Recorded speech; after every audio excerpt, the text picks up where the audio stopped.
Donc c'est tellement, pour moi, un dimanche parce que je suis particulièrement excité, très content de pouvoir même regarder la parole de Dieu avec vous. Puis je ne veux pas être très long ce matin, mais amener vraiment cette réalité-là. Et si je donnais un titre à mon message ce matin, je dirais Pâques est beaucoup plus qu'une tradition. D'habitude, on peut célébrer Pâques de façon très traditionnelle. Venant d'un gars qui aime les traditions comme moi, c'est peut-être drôle, mais je crois réellement que Pâques est beaucoup plus qu'une tradition, beaucoup plus que le chocolat, coco de Pâques, et puis tout ce qu'on peut normalement prévoir, du jambon au souper, beaucoup plus que cela. Pâques est beaucoup plus qu'une commémoration même, où est-ce qu'on veut juste commémorer, que ce soit les commémorations tant au niveau des Juifs qui célèbrent aussi la sortie du peuple hors d'Égypte, ou même des croyants qui disent qu'on célèbre simplement la résurrection. Je crois réellement qu'au-delà de la commémoration, il y a un message, il y a un puissant message normalement qui est délivré à Pâques. Et je veux vraiment partager cela lorsqu'on regarde dans les Écritures, dans 1 Corinthiens 15, verset 14, l'apôtre Paul parle de ça, et il parle de la résurrection en disant que si Christ n'est pas ressuscité, notre prédication est vaine. Et votre foi aussi est vaine. Il dit si c'est dans cette vie seulement que nous espérons en Christ, nous sommes les plus malheureux de tous les hommes. En réalité, on veut célébrer la résurrection de Jésus, on veut célébrer ce qu'il a fait. Et j'ai tellement aimé le temps de louange ce matin, qui parle de l'histoire d'un Dieu d'amour qui aime de façon inconditionnelle, qui aime tellement, qui donne son Fils, qui donne ce qu'il a de plus précieux afin de marcher parmi les hommes, afin de vivre une vie sainte, afin de pouvoir mourir sur une croix de façon tellement injuste, en portant nos péchés, et que 3 jours plus tard, il ressort vivant, il a vaincu la mort, le péché, et il fait de nous des fils et des filles de Dieu avec lui. Ça, c'est le message de Pâques. Ça, c'est le message de l'Évangile. Ça, c'est la puissance du message de l'Évangile, de façon tellement concrète. Et ce matin, je veux juste amener cette pensée-là, que Pâques est beaucoup plus qu'une tradition. Pâques est aussi un couronnement. Un couronnement. Et Pâques est aussi un engagement. Et tout à l'heure, on va voir des gens qui ont pris une résolution claire avec Dieu, une résolution de le suivre, et qui veulent même s'engager dans les eaux du baptême. Et Pâques est ce couronnement-là d'un homme qui a marché parmi les humains, mais qui était aussi Dieu parmi les humains. Et qui a agi, qui a fait toutes sortes de miracles, qui a agi de façon puissante, prochaine diapo, qui a agi de façon tellement puissante parmi nous, et qui a vaincu la mort d'une façon extraordinaire. Lorsqu'on parle de cette célébration de Pâques, on veut avant tout célébrer la victoire de Jésus. La victoire de Jésus face à la mort et au péché. La victoire de Jésus. En fait, les Écritures nous enseignent ô mort, où est ta victoire? Lorsqu'on regarde les Écritures. Ô mort, où est ton aiguillon? Et Christ est venu vaincre le pouvoir du péché. C'est ça le message de Pâques. Vous savez, lorsqu'on regarde cette marche-là avec Jésus, cette marche-là que Jésus a fait sur la terre, il y a toute une œuvre qu'il a accomplie. On sait que le péché, puis ça m'a tellement béni cette semaine. Cette semaine, j'ai eu à vivre ma réunion de Pâques en prison, le jeudi. Et le jeudi, alors que j'étais en train de préparer ça, on a pris la communion ensemble, tout ça.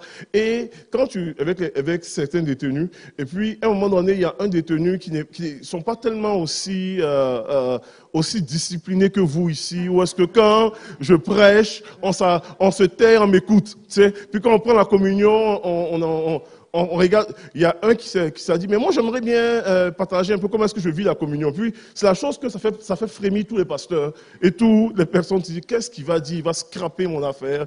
Tu n'es pas tellement sûr de ce qu'il va dire. Et puis là, j'ai dit, ok.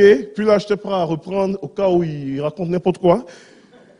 Et puis là, c'était nouveau, un bébé dans la foi, nouveau converti. Ça fait même pas 2 mois qu'il s'est baptisé lui-même, il a vécu les eaux du baptême. Et là, il dit moi, la communion, je le vois comme ça. Il dit, la même manière que le péché, puis là, j'utilise ces mots, hein, le péché et la mort sont rentrés dans le monde avec quelque chose qui se mange.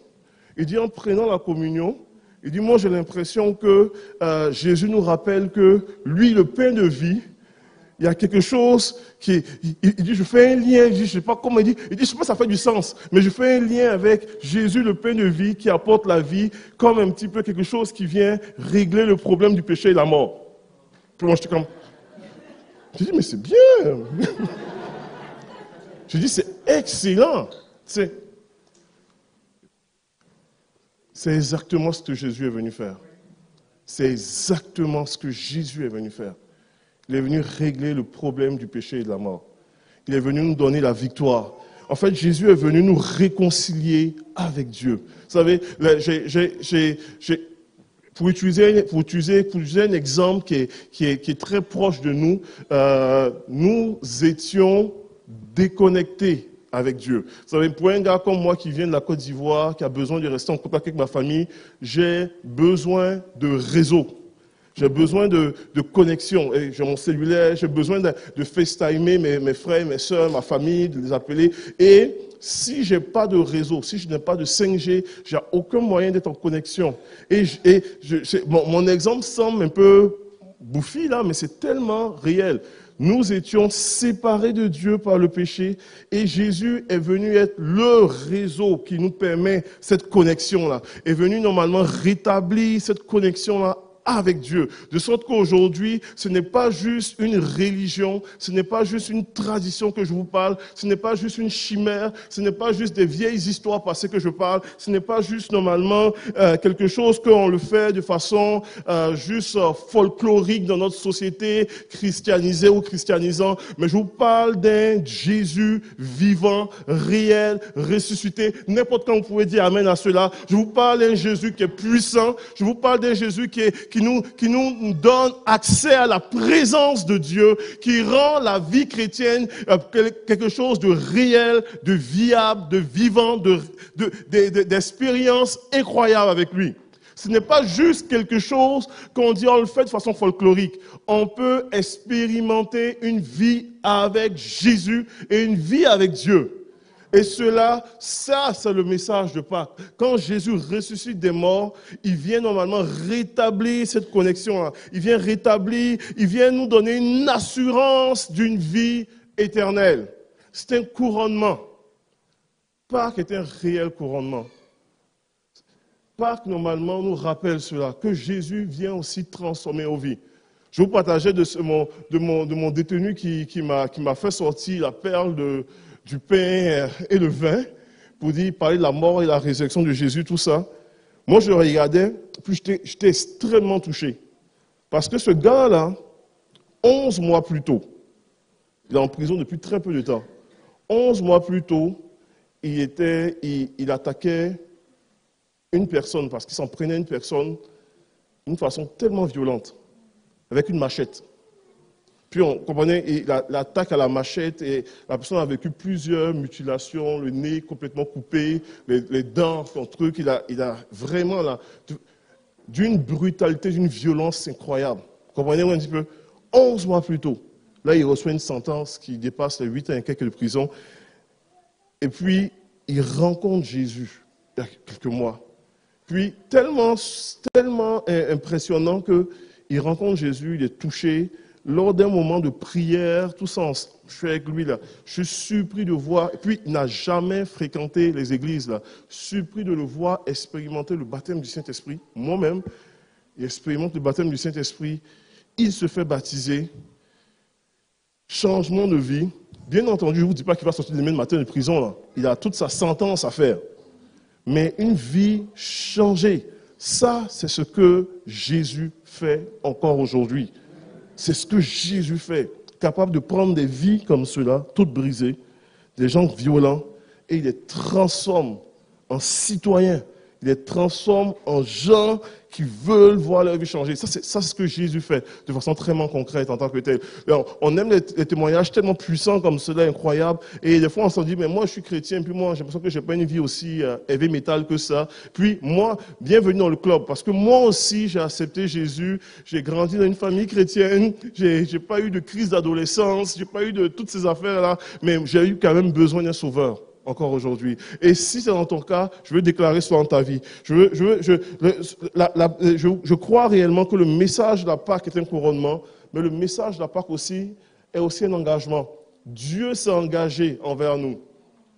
Et dans Romains chapitre 6, verset 4, si on peut afficher le PowerPoint, dans Romains chapitre 6, verset 4, on voit vraiment normalement la parole de Dieu Paul qui dit, par le baptême en sa mort, nous avons été ensevelis avec lui, afin que comme Christ est ressuscité par la gloire du Père, de même nous aussi menions une vie nouvelle. En fait, l'apôtre Paul dit, si quelqu'un est en Christ, il est une nouvelle créature. Les choses anciennes sont passées et voici toutes choses sont devenues nouvelles. En fait, lorsque le message de Pâques est vraiment un message qui t'invite, c'est une invitation à un engagement, une invitation à une vie nouvelle. Et je ne veux pas être très long, je vais terminer avec ça, avec cette pensée-là. L'invitation à une vie nouvelle. Sur le chemin de Maïs, Jésus qui est ressuscité, les gens aux alentours, c'est tellement intéressant, je relisais plein les récits au niveau de la résurrection de Jésus. Les gens aux alentours, autant les disciples, autant Marie, autant les disciples de Maïs, avaient vu Jésus, mais ne reconnaissaient pas Jésus. Ils ne reconnaissaient pas ce qu'il a. Je me suis toujours questionné, mais à quoi ressemblait Jésus pour que les gens ne le reconnaissent pas? Eux qui avaient marché 3 ans et demi avec lui. C'est fou. Mais ils ne reconnaissaient pas. Et des fois, les disciples de la résurrection nous laissent normalement des perles à nous. Des fois, nous venons à l'église, dimanche après dimanche, nous vivons nos vies régulièrement et nous n'avons pas conscience. Des fois, nous ne reconnaissons pas Jésus sur le chemin, comme ces disciples d'Emmaüs là, auprès de qui Jésus faisait route avec eux. Et Jésus, ce Jésus-là qui ressuscite, les appelle à un engagement. Jésus-là qui les ressuscite leur dit d'aller partout annoncer la bonne nouvelle et de baptiser au nom du Père, du Fils et du Saint-Esprit. Ce Jésus ressuscité appelle ses disciples à croire en lui et à rentrer dans cette nouvelle alliance qui débute en son nom. C'est ça le message de Pâques. C'est tellement ça le message de Pâques.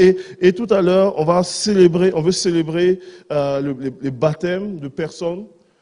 Souvent, le baptême en soi est une ordonnance que Jésus donne. Mais c'est une ordonnance pour témoigner publiquement d'une œuvre intérieure.